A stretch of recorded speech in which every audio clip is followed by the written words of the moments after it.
It's so obviously true, and that truth is an invitation to release my argument against life.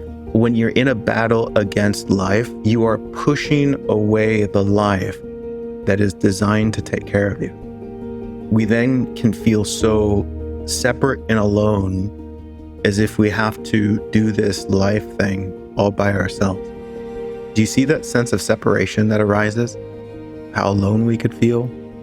It's almost like a sensation of belief that is convinced God doesn't love you, that is convinced that life doesn't care about you.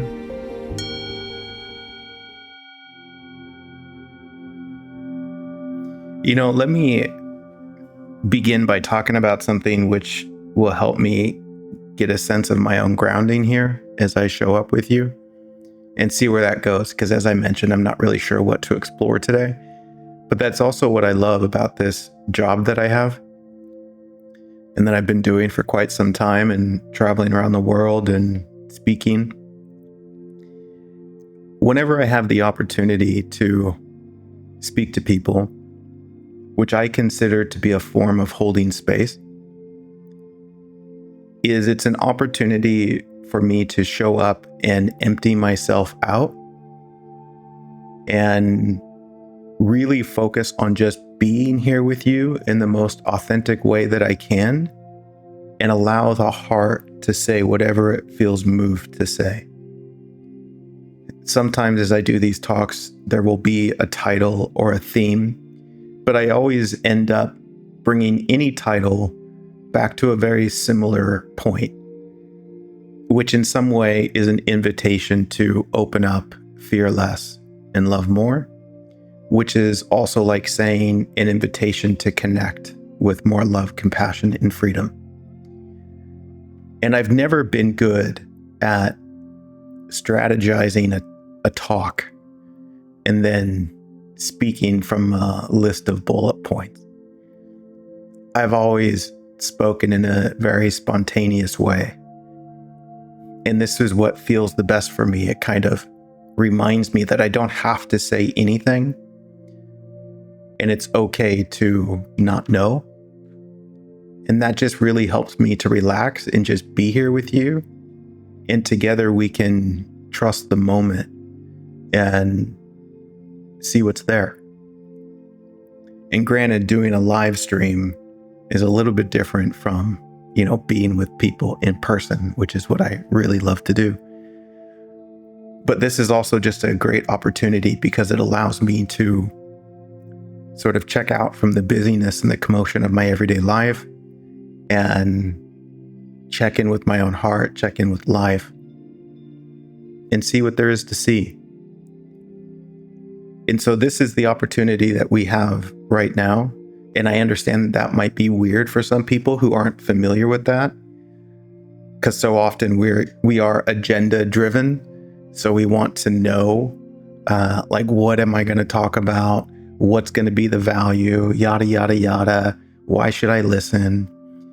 And really the why in this for me, which is also an invitation, is much more meditative, where we give ourselves permission to just be here and allow the noise in the mind to calm down and recognize something beautiful about life and about being human, to look past all of the mind's commotion, get deeply honest with ourselves. And in doing so, what we will recognize is a deeper wellness. And hopefully, this will lead us back to more love, compassion, and freedom.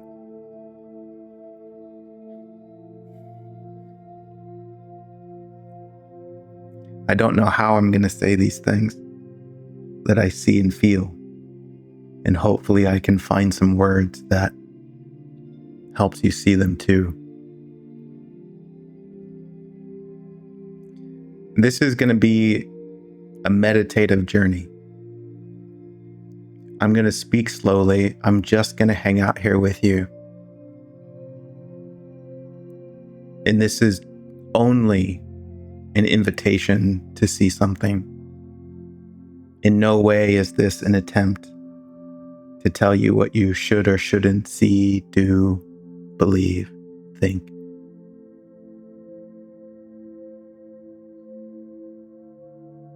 It's an invitation to notice something that is real and true, that is beautiful, and will always be real and true. And there aren't really words for it, which is why this is playful, because I'm using words, and I know that the words fail. And so the words are not serious. So beyond anything you hear coming out of my mouth, really what I'm saying is that I love you. You are appreciated as you are. And you are swimming in a miracle that supports every aspect of what you are. You're free.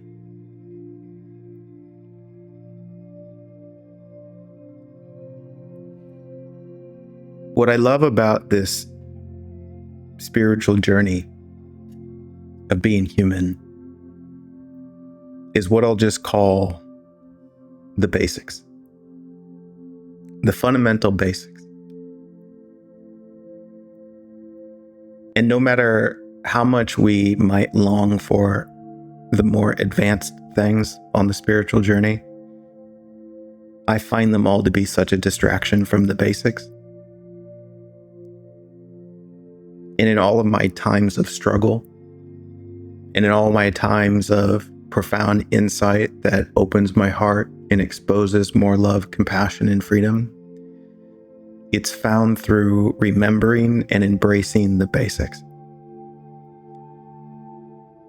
And when we are lost in the mind is looking for complexity, which is like saying the mind doesn't believe it could be so simple. And so it wants to find something complicated. It wants to find a hard problem to solve so it can feel like it's being productive. But really, it's so profoundly simple. And so as we're here today, I just want to invite you into that profound simplicity, the basics.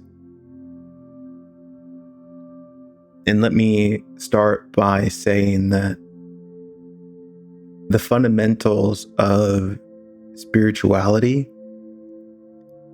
is inviting you to discern the difference between what you imagine to be happening and what is really happening.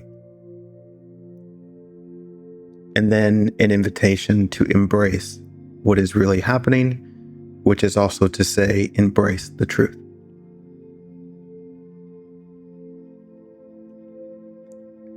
Can we recognize this for a second? The profound difference between what we imagine and what is real? Can we recognize the difficulty in our human journey is a difficulty taking place in the mind and not so much a difficulty that's in life? Can we see clearly that our emotional disturbances are not a result of what's actually happening in life, but are a result of our interpretations, which is to say, the mind?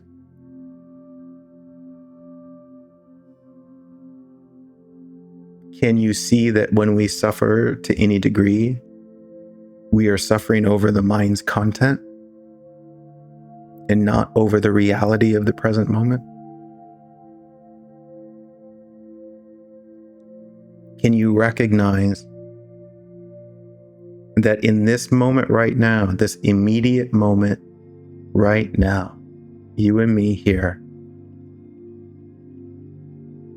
there is a wellness that is untouched by the mind's noise? Meaning, there is nothing real in this moment that says you're not enough. There's nothing in this moment that says you're missing anything.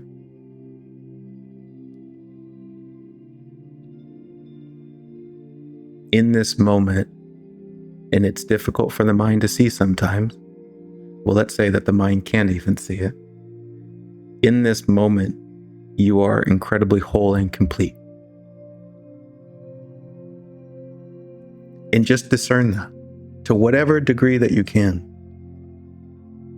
Acknowledge the truth in seeing that our human difficulty is not a fight against life or even other people, but it's a fight that is taking place on the inside of what we are.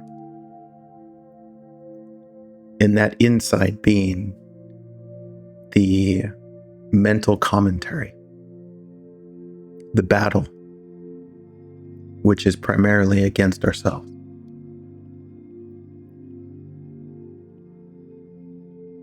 Can you see that? And I'm genuinely asking, because I understand that without a certain degree of awareness, that might just not be seen. We can have this sort of conditioning where we believe intensely that we are experiencing something on the outside, which is like a form of blame. We don't realize that our emotions are responding to the mind's content and not responding to reality. It's almost like thinking that when you feel offended, you think it's because of what life is doing or what somebody else is doing, not realizing you feel offended because of the interpretation that you're giving to what you're experiencing, which is taking place on the inside of what you are. And that can be very difficult for people to see. There's a sort of self-responsibility there where you recognize that your internal world is self-created. It's not created from the outside. And that is a radical form of self-responsibility that can be very difficult to acknowledge. But in the same way, it's the pointer that the problem isn't out there. The problem is a problem that's happening on the inside of what I am, which is in the imagination. And this, again, is very basic. Very, very, very basic. But it's also incredibly profound, and it becomes more profound the more deeply true you see that it is. And here's why. I love this part. The more clearly that I can see that my emotional disturbance is a result in me believing my imagination, I can then let go of life. Because I see that it's not life that's making me suffer. I can see that it's not other people.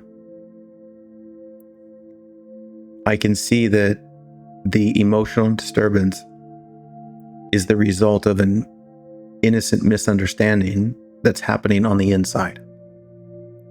Which is to say, I'm not seeing things clearly. And do you see that if this was recognized as true, there's nothing out there to blame? This is my issue. And there's a very beautiful release that happens here. Even though it might be difficult to see, even though it might be difficult to take accountability and responsibility for, it's so obviously true, and that truth is an invitation to release my argument against life, as if life wasn't here to support me. Isn't that interesting? When you're in a battle against life, you are pushing away the life that is designed to take care of you. You are pushing away, let's just say, a divinity that looks to love you completely, because of an innocent misunderstanding that thinks that divinity or that life is at fault for your suffering. But really, it's an innocent misunderstanding.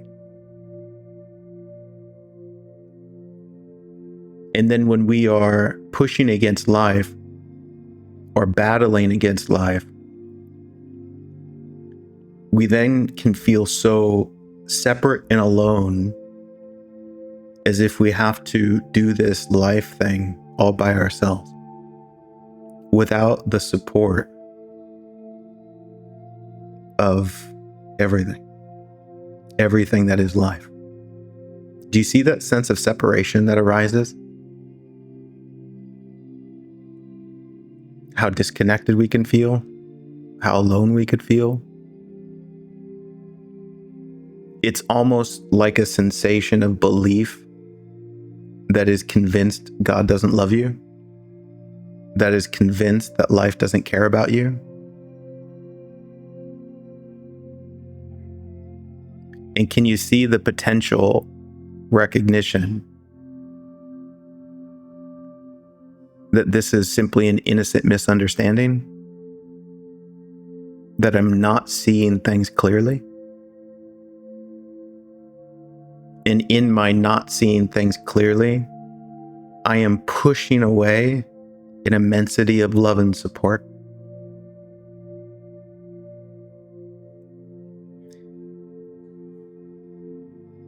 This makes it so profoundly obvious to me about why it's so important to take a moment and discern the difference between what is really happening and what I only imagine to be happening.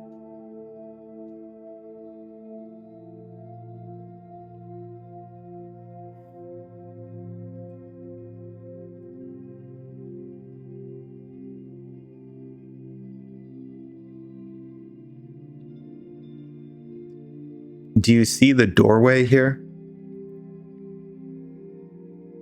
Like, how do you enter into that sort of space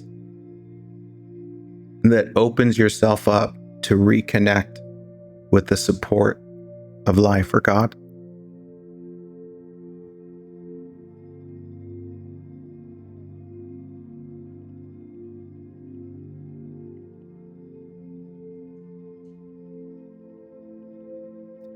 The doorway is a radical self-honesty.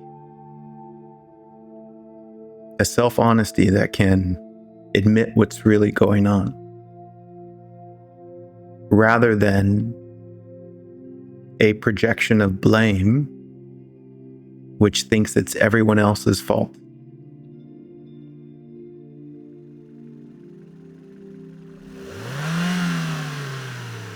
Case in point, I don't know if you can hear it, but behind me on the other side of this wall, there's someone doing work on a car and they're revving their engine really loud.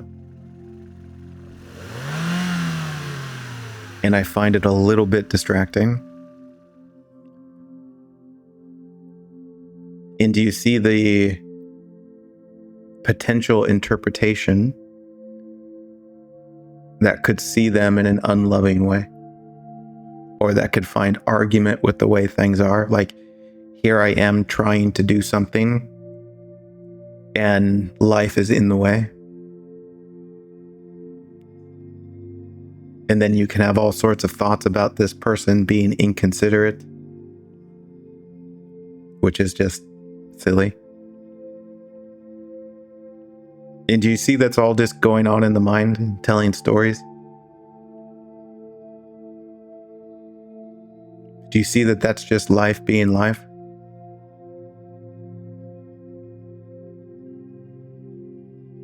And it's not in the way at all. It's only in the way of how I think things should be. Isn't that funny?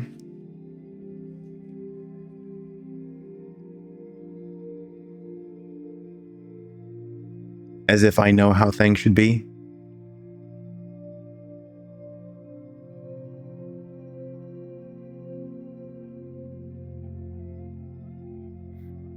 And you see, that's such a great present moment example to discern the difference. I can recognize an aspect inside of myself that wants to be irritated because I was super excited about my quiet space here and just really giving my full attention.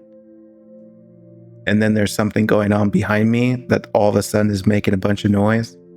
You can see the potential for irritation. And then as I feel that irritation, I can get honest about the irritation, which is, okay, what's really going on here? Oh, I think it's in the way. In the way of what? How I think things should be. Do I really know it should be that way? No. And on and on and on it goes. But what you discover, there's nothing really in the way. Like, oh, this is just happening. And what helps, and this is another great example, and I love how we can just be totally in the moment here with this. I love the opportunity that I have to just be honest with you about it, to speak to it now as it's happening, rather than trying to pretend like it's not happening. I can include the reality of what is inside of me in this moment. Like I don't need to pretend. It can be part of the lesson. It can be perfectly placed. It doesn't have to be in my way. I can include it. Or I can include myself in what is happening.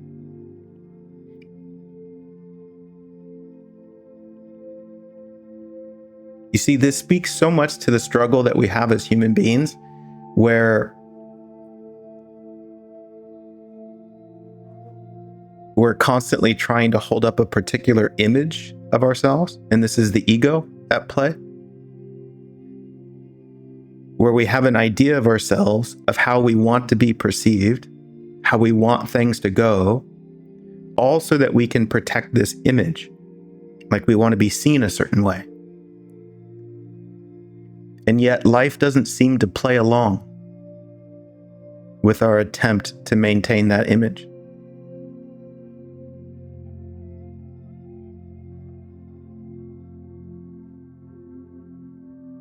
And the more you want that image, the more you want to be seen a certain way, the more you will have to fight against life. The more you'll have to argue with what is happening. The more you will find things in your way.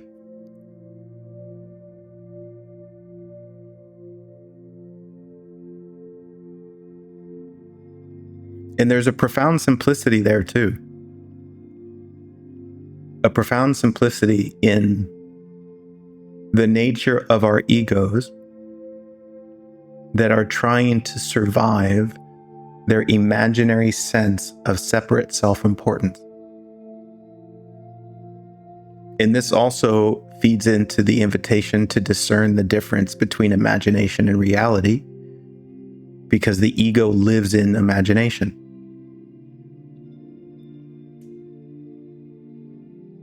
Meaning that the ego is not real, so the thing I'm trying to protect is to protect something that's not real, to protect something that doesn't exist. Right? The more I'm pretending, the more I want you to perceive me a certain way, the more I'm trying to protect that imaginary something that's not a real something. And the more exhausting it is too.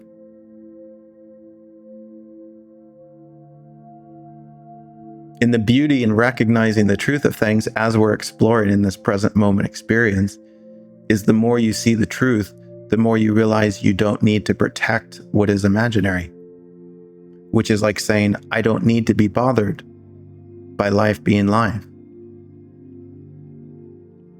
And it's not a demand. It's not saying I shouldn't be bothered. It's saying, see the truth of things and you will see that you don't have to be. Which is also like saying, see the truth of things and you'll see that you're free. And the freedom is in recognizing that life being life, the noise happening all around me, isn't really in my way. It's not in the way of what I really am. It's not in the way of what is real and true. And this is hilarious because when I look at the human journey, we live so much of our lives in the mind, thinking and thinking and thinking. And if you look at what you're thinking and thinking and thinking about, you're thinking about this character of you that exists in your imagination, trying to survive that character. And in some way or another, whether it's subtle or obvious, there's a confrontation with life, a battle. Maybe it's even a battle that is afraid that life might win, which is like saying you're afraid you won't get what you want. And that puts you in a space of constant defensiveness, maybe where you're always on edge.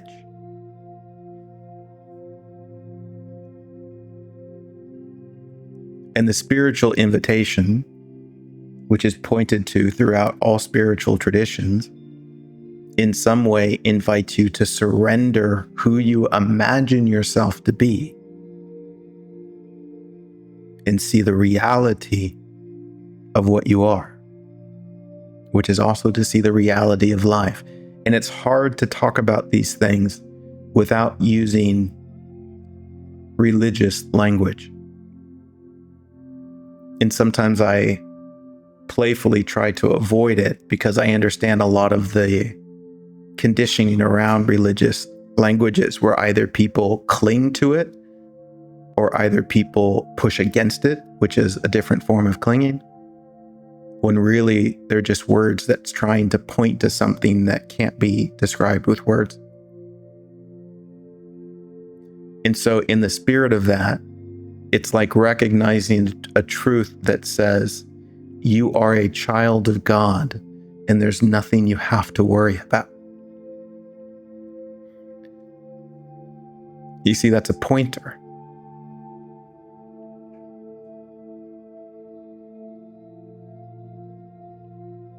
And that pointer can be interpreted 1,000 different ways. But it's attempting to point to something that's profoundly true about the nature of what you are, which is also like saying you are not separate from life. You are not separate from God. You are so incredibly held, supported, and loved. It's just that this is very difficult to see when you are lost in the imagination of a world that's not really there, or a self that's not really there.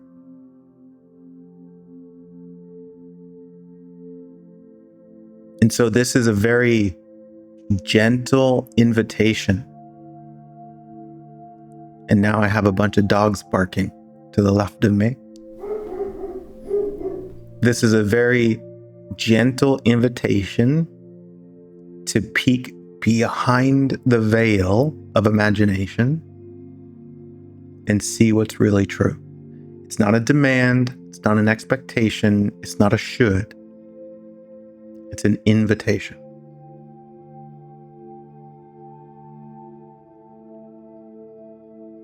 And we can say it's an invitation because, and I'm going to use spiritual religious language here, but it's an invitation because God knows what you really are, and God is not concerned about you. God is not scared about your journey in any way. At most, God knows that you get confused sometimes, that you get lost in your imagination, you get lost in illusions. And in that getting lost, you get scared and forget what's true. This is why opportunities like this can be so helpful, because we just take a quiet moment and remember. Remember the depth of this miracle that we're swimming in.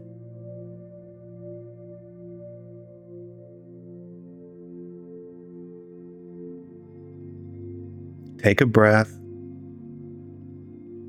be still, and know.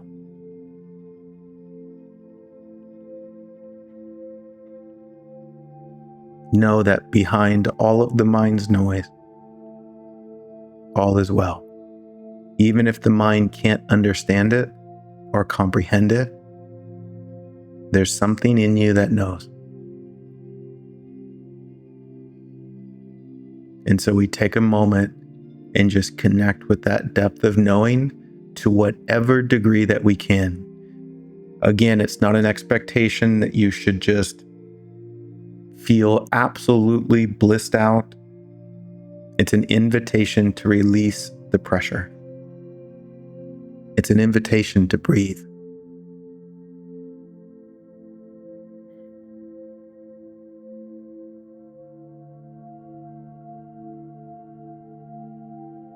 And the beauty of this invitation is that as you come home to remember this, to remember that all is well, to remember that nothing is missing, you then get to go about your life and go play.